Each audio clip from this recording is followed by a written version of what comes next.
This is Lecture 2, Functional Anatomy of the Nervous System, and this covers sections 2.1 through 2.5 of your textbook, not section 2.6. So just to reiterate, you don't need to read section 2.6. The content of section 2.6 will not be covered in any of the homework or exams. Another general note as we move into the semester, if you find that you are running into any serious personal issues this semester, such as health problems, family emergencies, etc., please do consider notifying me if you think it's going to impact the quality of your work or your ability to meet deadlines in this course. I'm very open to working out deadline extensions. It's pretty easy through Laulima to give you an extension. And I always have a few students, maybe not a few, at least like one student every semester who runs into something personal, and there are times when we don't communicate about it until later or even after the semester, and I always wish that those students would contact me earlier so that we could work something out ahead of time before their grade is impacted. So it's much more difficult to work out ways to improve the grade after the fact. Even if you find that your workload is just becoming really difficult to manage, maybe you have a lot of courses, maybe you have a job or other obligations outside of school, I'm open to extensions, again, as long as we talk about them ahead of time. So ahead of time would be preferably as far ahead of time as possible, so before the weekend that the assignment or exam is due. These are some recommended materials. They're not at all required, just in case you are interested in kind of some more like pop psychology or psychology written for non-experts.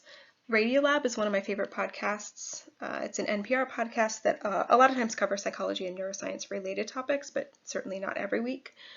Hidden Brain is a newer podcast that's really popular, and they always cover psychology and neuroscience related topics. And then if you are really a nerd and like original source articles, so like journal articles, Nature Neuroscience is put out by a very high impact journal called Nature Neuroscience, and they just kind of give you an update on recently published articles, so maybe a couple minutes on each of the recently updated articles. A number of you had also noted that you were interested in travel and other cultures, and I saw an opportunity to bring up a potential travel spot if anyone's interested. So I recently went to Ethiopia for a couple days this past winter and was able to see the remains of some of the earliest hominid skeletons, some of the earliest hominid remains ever, and I highly recommend it for anyone who's interested in travel and also interested in early hominid development. It's really profound and fascinating to see some of these skeletons that are millions of years old. So one that's there in Addis Ababa, which is the capital of Ethiopia, is Ardi, and Ardi is 4.4 million years old. She is the most complete early hominid skeleton that's ever been found. And she walked upright, but she had feet that could grasp tree branches. So you can see on the far right, this is a artistic rendering of what she might have looked like. And then this is a picture, I'm sorry, it's a rather poor quality, but just a picture I took of her remains in Ethiopia.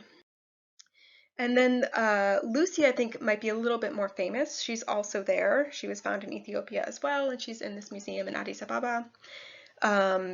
She's also called Dinkinesh, which means you are wonderful, in Amharic, which is the local language in Ethiopia. She's 3.2 million years old, so a little bit newer than Ardi.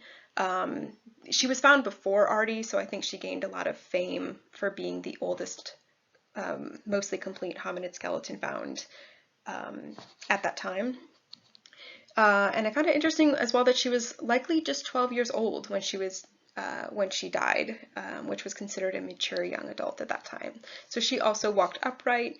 You can see her feet are a little more human, a little closer to Homo sapien than Ardi, and you can tell maybe from her skeleton. So this is on the left. This is her the remains that were found, And then on the right, this is kind of they filled in the gaps with plastic to show what a complete skeleton might have looked like of Lucy. But you can see that she looks a little bit more human than Artie seemed to have. So if you're interested in travel, Addis Ababa is very fascinating in general. Ethiopia is an amazing place that it's not too touristy if you like non-touristy places, and if you're interested in early human evolution, or early hominid evolution at least, it's a really fascinating place to go. Section 2.1, this is an overview of brain function and structure. One of the most basic and important aspects of brain function and structure is neuroplasticity, which is the ability of the nervous system to change both chemically and physically to adapt to the environment and compensate for injury. Neuroplasticity has a very broad meaning. Learning is dependent on neuroplasticity. Pretty much all of our basic cognitive and emotional functions are rooted in the ability of the nervous system to change in relation to the environment. The functional organization of the nervous system, I apologize for the figures. Usually they provide the figures in the book. This time I just had to take a picture. But I really like how they give you both the anatomical organization and the functional organization of the nervous system within your book. So the anatomical organization is the more traditional conceptualization of our nervous system. This is what I learned when I was in Intro to Psychobiology in undergrad. And in this, the nervous system is comprised of the central nervous system and the peripheral nervous system. And within the CNS, you have the brain and the spinal cord. And within the PNS, you have the somatic, autonomic, and enteric nervous system. The functional organization is more functional. It relates more to how the nervous system actually functions. And I think it's kind of a better and more updated version of the organization of the nervous system. So here you have the CNS and then all the parts of the peripheral nervous system kind of on the same level. And in the somatic nervous system, this breaks down into cranial and spinal nerves. Autonomic breaks down into sympathetic and parasympathetic. And then the enteric it doesn't have any subdivisions, at least at this point. So the central nervous system is what we usually think of as the human nervous system. This includes the brain and the spinal cord, and this mediates behavior. So this is responsible for most of our higher level behaviors. The somatic nervous system includes the spinal and cranial nerves. So this transmits sensory information from the body to the central nervous system. This comes from muscles, joints, and skin. So this is like the what we think of as like our sensory organs and sensory systems. And the CNS transmits motor instructions to the somatic nervous system to control movement. The autonomic nervous system regulates the functions of the internal organs and the glands.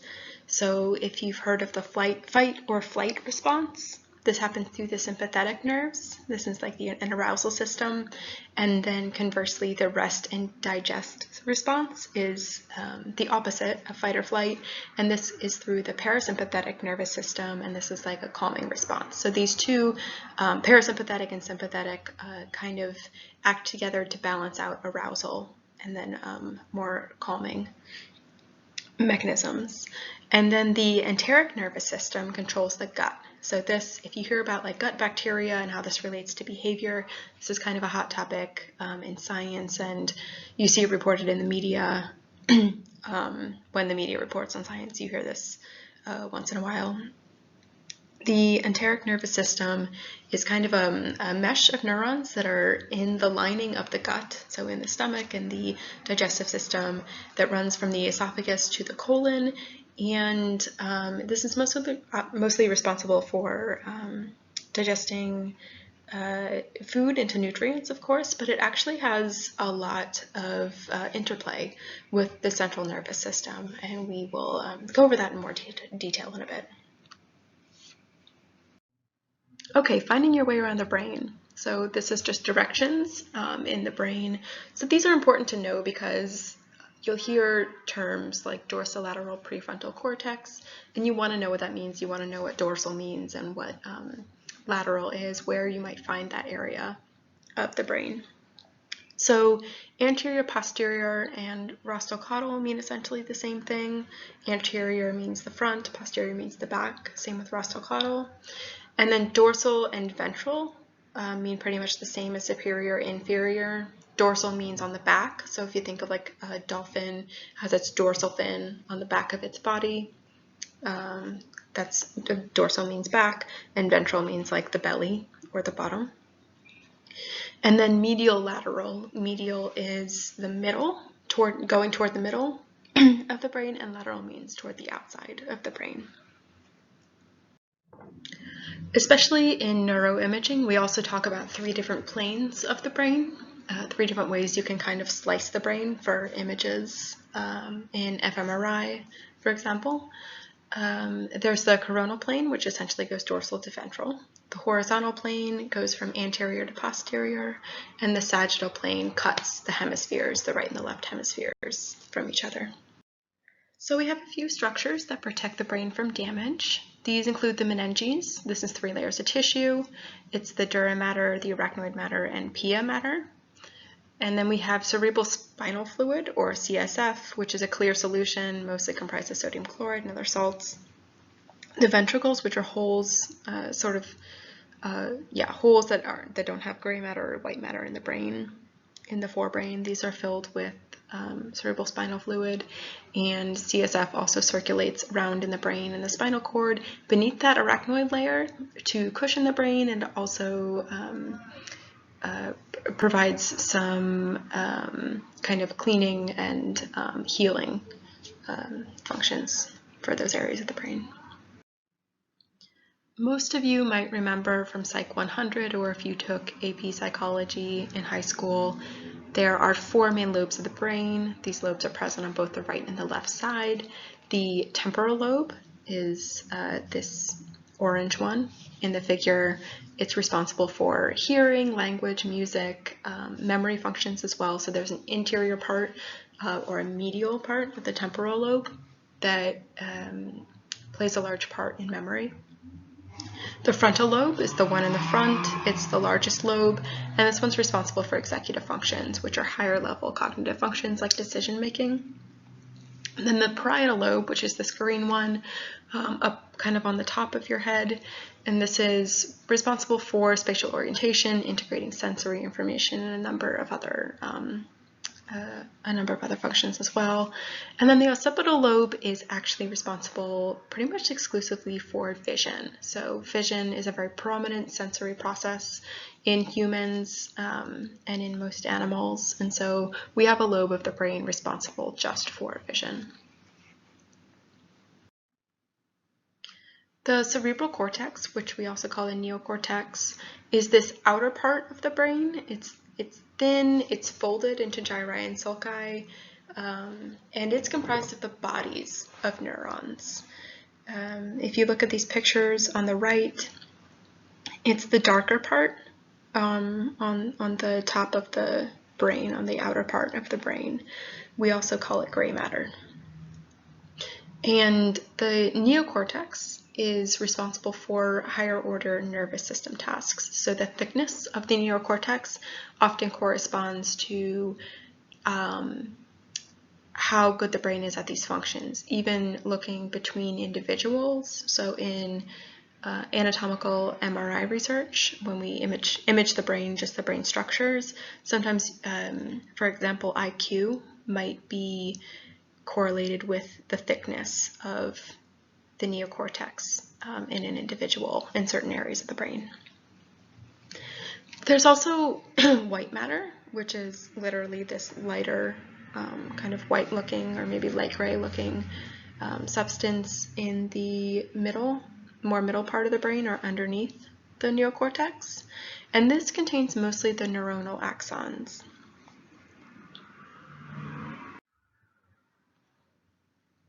Ventricles, as I mentioned just earlier, are these cavities or holes in the brain. They contain CSF, They help cushion the brain, they maintain metabolism, just kind of help with kind of the upkeep and health of the rest of the brain. The corpus callosum are bands of white matter that connect the left and the right cerebral hemispheres. And it's kind of a striking structure that's just has all these white matter tracks running through it. It allows communication between the hemispheres and contains approximately 200 million nerve fibers. So white matter is responsible for communication between neurons. White matter, as we talk about individual neurons later, it's the axon or the kind of connecting strands of the neurons. So this part of the brain, white matter, is responsible for helping brain areas communicate with each other, and is actually more and more we're coming to learn that white matter is actually very important for the integrity of a lot of cognitive and sensory functions. Before, gray matter was kind of what most scientists focused on. Like I mentioned before, the thickness of the gray matter and whether gray matter is activated in certain tasks. But kind of maybe in the past 10 to 15 years, we've realized that white matter is extremely important as well. Severing the corpus callosum or cutting it surgically can cause an interesting disorder called split brain syndrome. It's rare that this is done, and it's usually a last resort when someone with epilepsy has not responded to other treatments. But effectively, when the corpus callosum is cut, this is the only connection point between the two hemispheres, so it creates two brains, the left hemisphere and the right hemisphere, no longer communicate on intentions, thoughts, perceptions. So information is coming into the brain separately, and ideas and cognitions that are being formed in the separate hemispheres are also not being transferred to the other hemisphere. And the behavioral correlates of this are that a patient can kind of have different intentions, or sort of has two different personalities almost on the different sides of the body. So a patient might button her shirt with one hand and unbutton the shirt with the other hand. One side of the brain wants to wear the shirt, the other side doesn't. If a patient has their eyes closed and they're handed an object in their left hand, and therefore have no visual input in the right field, they're not able to say out loud what this object was. And this is because certain functions such as language are lateralized, which means they're predominantly processed on one side of the brain. And so the language side of the brain is on the right side. And if someone is handed an object on the left side, the percepts that from the left side of the brain can't get to the language side of the brain. If you're interested, there are some videos of split brain patients here, and there's actually quite a bit more on the internet in general. So if you're particularly interested in split brain patients, let me know and I can give you more information. The brain is made up of cells and fibers. So nuclei are groups of cells that are clustered together, cells being neurons in the brain for the most part. Nuclei are groups of cells that are clustered together and they form like a functional group. Nerves are large collections of axons, which we'll get to, but axons are branches that come out from the cell body that communicate information to other cells. And so a nerve is a large collection of this that run together outside of the central nervous system. And then a tract is the same thing, but it's inside the nervous system. Neurons are obviously vitally important to the major functions of the brain. Glial cells, on the other hand, are kind of, we consider them to be like supportive cells. They're sort of cells that surround neurons, kind of create structure and framework for the brain. And we used to think of them just as purely supportive cells, but we're also finding out that they do quite a bit of modulating neuronal activity, so they can actually be rather important in the function of a neuron. And if you look at this picture down on the right-hand side, on the left-hand side at the bottom, the glial cells are the big red ones, and you can see they kind of, this particular type of glial cell creates sort of a structure that the neurons can kind of weave in between, so they create a bit of a framework for the neurons to grow upon. For section 2, evolutionary development of the nervous system, I want you to remember 2 main points. The first is that almost all the behaviors such as that we're going to talk about in this course, such as like motor behavior, emotional behavior, motivated behavior, they actually require interaction between many different areas of the brain. And the more complex the behavior, the more areas of the brain that are typically recruited for that action. A lot of times, as scientists, we talk in simple language, such as like this is the auditory area of the brain, this is the visual area of the brain, etc. But this is just kind of a simplified way of talking about it. There are parts of the brain that are mostly required for certain actions and behaviors, but almost everything requires a recruitment of many areas throughout the brain.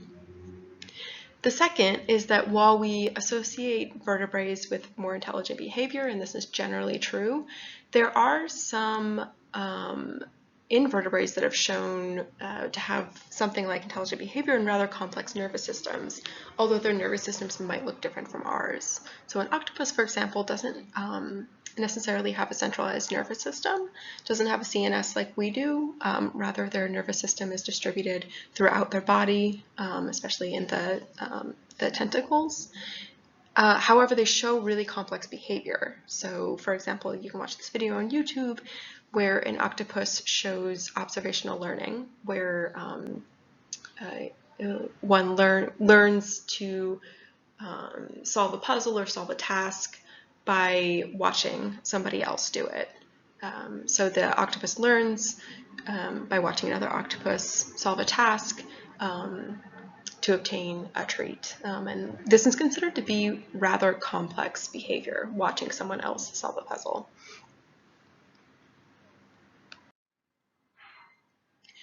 Section 3, the central nervous system and how it mediates behavior.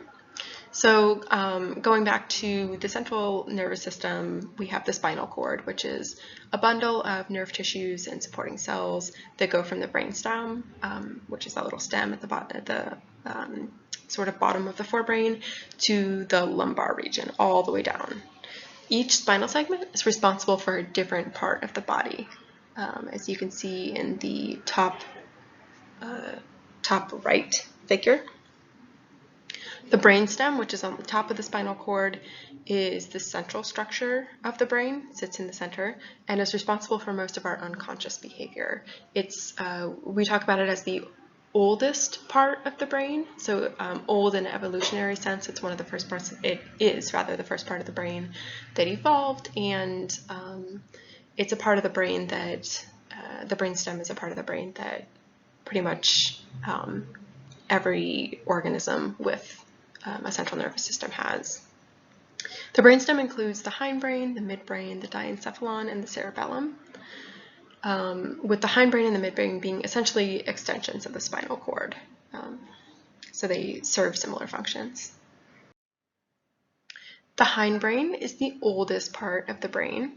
These structures are responsible for most of our involuntary and voluntary movement. So movement's a really basic process. It's one of the first things that animals evolved to do, and therefore the old part of the brain is responsible for this. It includes the pons, the medulla, the reticular formation, and the cerebellum, although notably some conceptualizations of the hindbrain don't include the cerebellum. You'll notice if you go on to study more psychobiology that a lot of times the divisions of the structures of the brain are conceptualized differently just depending on who you're talking to. So please keep that in mind if you do intend to study psychobiology or go into a field where psychobiology is used, that different people conceptualize these structures differently.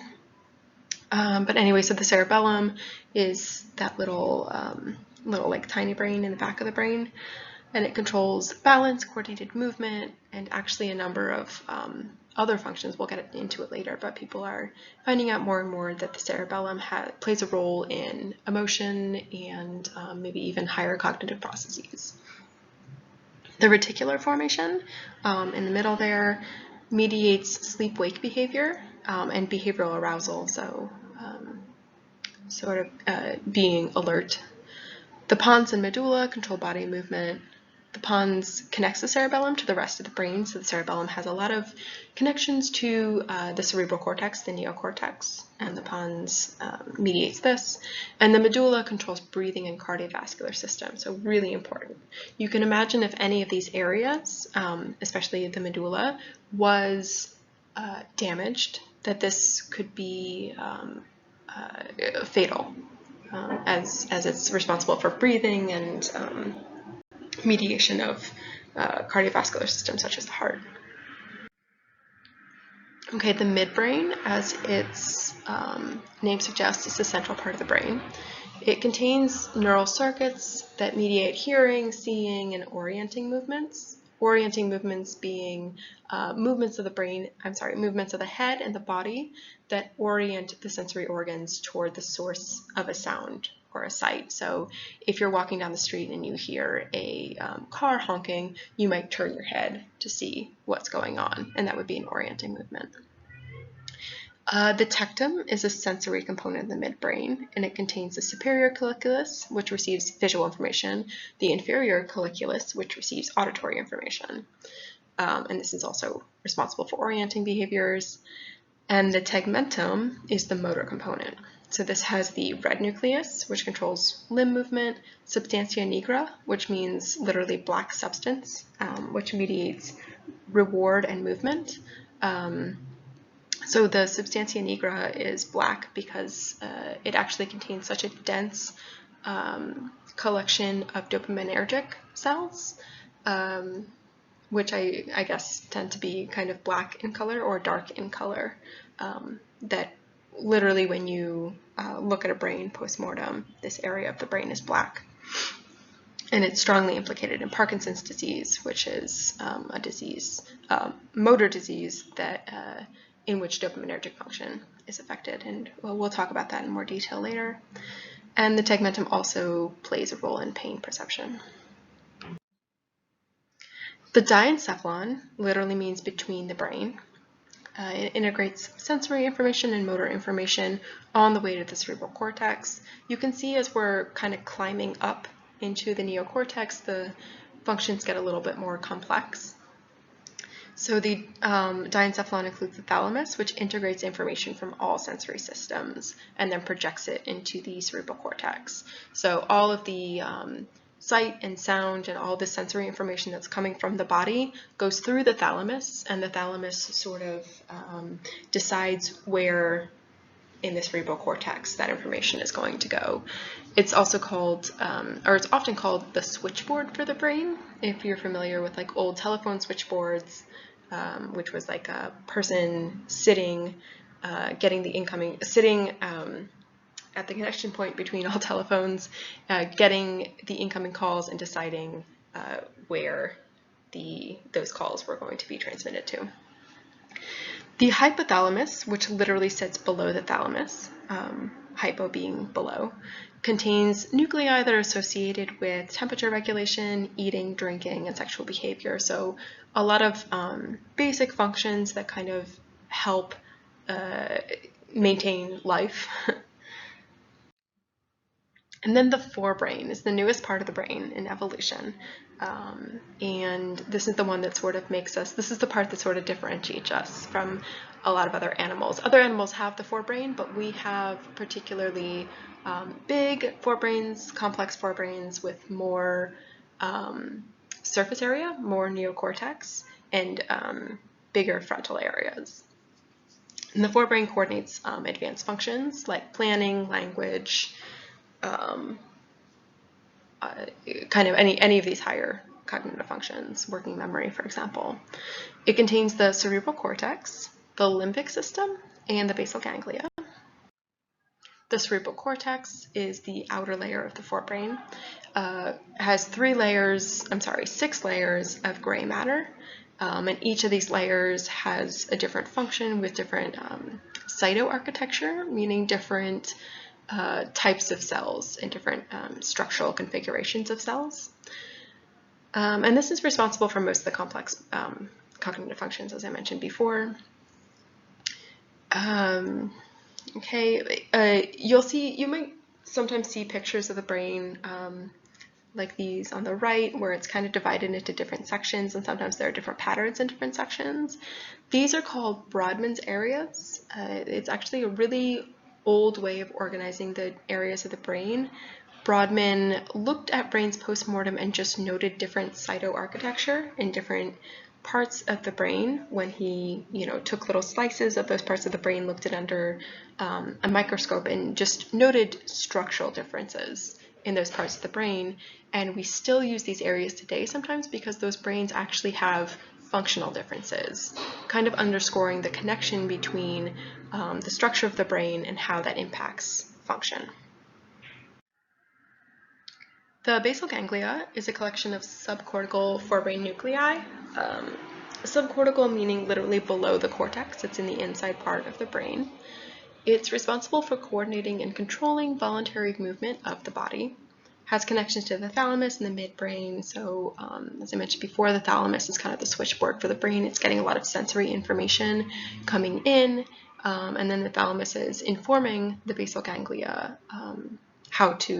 what movement and reactions are needed to interact with the environment. The basal ganglia include the caudate nucleus, putamen, and globus pallidus. The limbic system is kind of the emotion center of the brain. It's involved in affective, which means emotional and motivated behaviors, as well as sometimes a memory, especially emotional memory and autobiographical memories, a memory of things that have happened throughout a person's life. It includes the cingulate cortex, which is this band of cortex that goes around the corpus callosum, which is responsible for error detection, emotion regulation, impulse control. The amygdala, which literally means almond because it's shaped like a little almond, is responsible for emotional memory, fear, and the intensity of emotions. The hippocampus, which means seahorse, actually, because it kind of looks like a little seahorse, is responsible for memory, and there are other structures as well in the limbic system. The limbic system especially is one of those systems that different people conceptualize different structures to be included in it. So these are the main structures, but certainly people consider, for example, the olfactory system to be part of the limbic system. And some people even consider parts of the frontal cortex to be part of the limbic system. But for now, maybe just remember the main structures. So section 4, somatic nervous system, transmitting information. The cranial nerves of within the brain each have a different function. So they control sensory and motor functions in the head, neck, and internal organs. There are 12 pairs of them, with one nerve of each pair controlling the right and one controlling the left hemisphere of the brain. So they kind of have matching sides on each hemisphere. The spinal nerves go through the vertebrae, run through the middle of their vertebrae. The vertebrae are bones that form the spinal column and kind of protect the spinal nerves and also keep the body upright. The spinal cord has 5 groups of segments, so kind of groups of nerves that are responsible for different areas of the body. There's the cervical, thoracic, lumbar, sacral, and coccygeal. Each spinal cord segment corresponds to a dermatome, which is a segment of the body, the part of the body that spinal cord, that the nerves in that spinal cord are responsible for. Spinal nerves on the left side of the body, spinal nerves on the left side of the spine control the left side of the body. Nerves on the right side of the spine control the right side of the body, and this is considered an ipsilateral configuration, literally meaning same side. So nerves on that side of the body control it. This is in contrast to contralateral. Afferent nerves are those that carry information from the sensory receptors in the body to the spinal cord and then up to the central nervous system. Efferent nerves carry information from the spinal cord to the muscles. So afferent is information coming in to the central nervous system. Efferent is information going out to the body. And these are terms that you're going to encounter a couple of times throughout this course, so best to really be familiar with these terms. Afferent nerve fibers gather as they enter the spinal cord, and this forms the posterior root ganglion. And efferent nerves gather as they exit the spinal cord and form the anterior root ganglion. So if you remember posterior and anterior being front, more frontward, and posterior being in the back. The autonomic nervous system and the enteric nervous system work together to control the internal organs. The ANS contains the sympathetic nervous system and the parasympathetic nervous system, which, if you remember from earlier, kind of act in opposition to each other to balance out the arousal of the body. So sympathetic nervous system arouses the body to action, including the fight or flight response, where if a person encounters a stressor, so if you're walking in the woods and you see a bear, your sympathetic nervous system spikes, it's very active, and the fight or flight response is you either fight the bear or you run away. The correlates of sympathetic nervous system arousal are increased heart rate, increased blood pressure, whereas the parasympathetic nervous system calms the body down. So this when there aren't any stressors in the environment or when a person has been awake for a long time and it's time to just rest. The heart rate slows, blood pressure slows, digestion is stimulated, and this is called the rest and digest response. ANS connections are also ipsilateral, meaning on the same side of the body. And the ganglia control organs as well. The ganglia serve as like mini brains for each organ, transmitting information to each organ. The enteric nervous system, which is essentially the gut, controls waste elimination, secretion, blood flow that mediates nutrition and fluid absorption. It's sometimes considered part of the ANS, but it functions rather independently. So we're going to consider it to be a different nervous system. And it has approximately the same number of neurons as the spinal cord, which is quite a few neurons. So previous conceptualizations, as I think I mentioned before, of the nervous system didn't always include the enteric nervous system, but it's becoming quite clear that the gut really should be considered part of the nervous system. In the ENS, you're going to find a lot of what you would find in the brain or in other neurotransmitter systems. So different types of neurons, different types of glial cells. You'll find neurotransmitters like serotonin. The neurons are located in what's called the plexus, which is a tissue lining of the digestive system. And modification of the brain and the gut goes both ways. So the brain can change the action of the gut, and the gut can change the action of the brain. For example, there are psychological conditions such as anxiety that lead to gut problems like nausea and diarrhea. In fact, when we, as clinical psychologists, when we're assessing for panic disorder, we explicitly ask if somebody has diarrhea or an upset stomach during what we think might be a panic attack because of this really close relationship between high levels of psychological anxiety and problems with the gut. The gut can also create psychological issues, or at least contribute to psychological issues such as depression. So if somebody's not absorbing nutrients properly, this can lead to depressive symptoms and other psychological symptoms. There's also research indicating that other serious mental illness like schizophrenia and autism may be influenced by early gut bacteria. This is pretty preliminary research and shouldn't be overinterpreted, but it is kind of promising and speaks to the importance of the ENS. If you're interested, there's a story from NPR with a video on the microbiome. The microbiome is just gut bacteria and how it might influence our minds. Okay, in section 6, I mentioned you don't have to read. Don't worry about that. All right, that's it for this chapter.